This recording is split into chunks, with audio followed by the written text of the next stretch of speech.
네, 다음 질문으로 이제 면접과 관련돼서 그러면은 김 과장님이 성공한 면접도 있을 거고 그리고 또 네, 실패한 면접이 있을 것 같은데 간단하게 좀 네. 예시 좀 부탁드리겠습니다.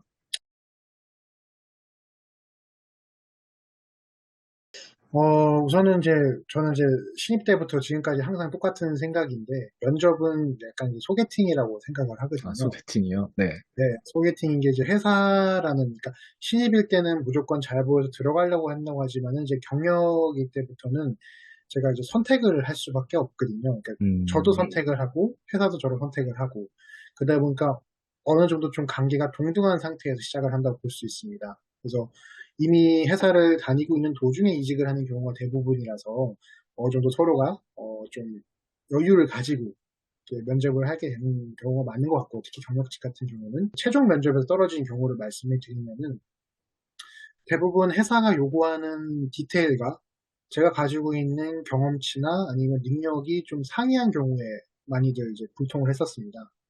아니면은 이제 통과는 했는데 막상 이제 고용 단계에서 접했을 때 본사에서 승인이 떨어지지 않아서 지연되거나 아니면 실패한 경우가 있고요.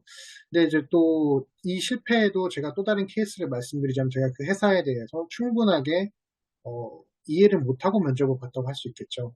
그러니까 마지막에 최종적으로 저를 선택하시는 그 분들, 한국에 계시는 분들과 제가 가지고 있는 경력이 다르다는 것을 제가 좀 더 명확하게 확인을 못한 게 어떻게 보면 또 저의 잘못일 수 있기 때문에 그런 부분에서 전략적으로 좀 잘못했다. 그리고 성공한 면접은 우선은 제가 체계적으로 회사를 먼저 분석을 합니다. 그래서 어떤 회사이고 어떤 게 필요하고 그다음 그 롤에서 필요한 그 보통은 잡 디스크립션이라는 부분이 굉장히 상세하게 있습니다. 간단하게 JD라고 표현하는데 그 JD에 맞춰서 이력서부터 다시 수정을 합니다. 그래서 그렇게 이력서부터 수정을 다 끝내놓고 그다음 그거를 HR 팀에 보내놓고요. 그 HR 팀에서 만약에 굉장히 뭐 좋습니다. 근데 보통 외국 회사들은 1차 면접은 대부분 외국에 있는 본사나 아니면 아시아 지사에 계시는 HR 팀에서 면접을 주관하시는 경우가 많고요.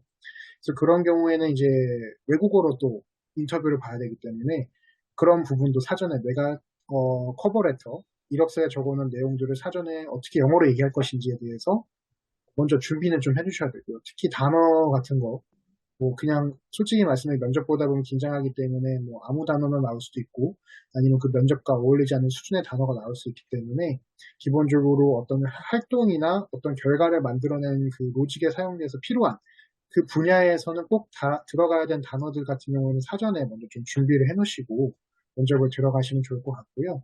최종 통과했던 면접들은 다 그런 거를 준비를 해서 진행했었습니다. 그래서 면접이라는 시간은 1시간인데 그 안에 얼마만큼 내가 이 회사의 면접을 위해 준비를 했는지 보여주는 과정을 잘 풀어나가시는 게 성공한 면접이라고 할 수 있고요. 다만 이제 뭐 성공을 했지만 나중에 최종적으로 본사의 결정이라든지 아니면 내부적으로 좀 더 위에 있는 경력자를 뽑는 경우도 발생하기 때문에 뭐 그런 것도 너무 실망하지 않고 그런 마인드로 항상 면접을 좀 보는 게 좋지 않나. 그래야 긴장감이 좀 떨어지는 것 같습니다. 그냥 너무 지금 있는 회사가 힘들어서 아니면 뭐 지금 당장 내가 뭐 빨리 옮기고 싶어서 그런 식으로 면접을 보시면 당연히 면접하는 당시에도 그런 모습이 보여지게 되고요.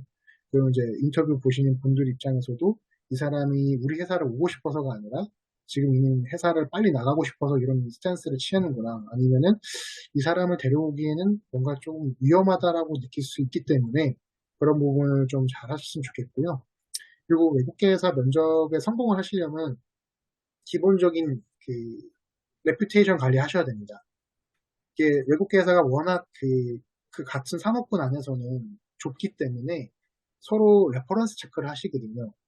그러니까 저도 다른 회사에 갈 때 레퍼런스 체크를 받기도 하고 제가 저희 회사나 다른 회사에서 저를 아시는 분들이 저한테 연락이 와서 혹시 이 회사에 이분이 면접을 보러 왔는데 어떤 분이냐면서 저한테 물어보는 경우도 종종 발생하거든요. 그렇기 때문에 회사 안에서의 행동과 그 다음에 주변에서의 인망도 어느 정도는 항상 챙겨놓으셔야 면접 인터뷰에서도 많은 부분에서 이득을 얻을 수 있다. 이렇게 말씀을 드릴 수 있을 것 같습니다.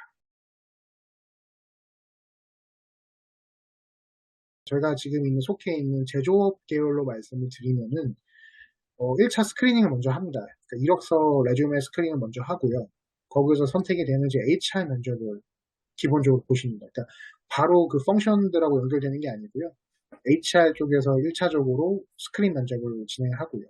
거기서 이제 통과가 되면은 그 다음에 이제 펑션 매니저들하고 이제 면접을 봅니다. 여기서 펑션 매니저라는 이제 향후 내가 입사하게 될 경우 같이 일하게 되실 부서장들이나 아니면 이제 부서에서 어느 정도 실무를 진행하고 계시는 분들하고 면접을 또 보게 되고요.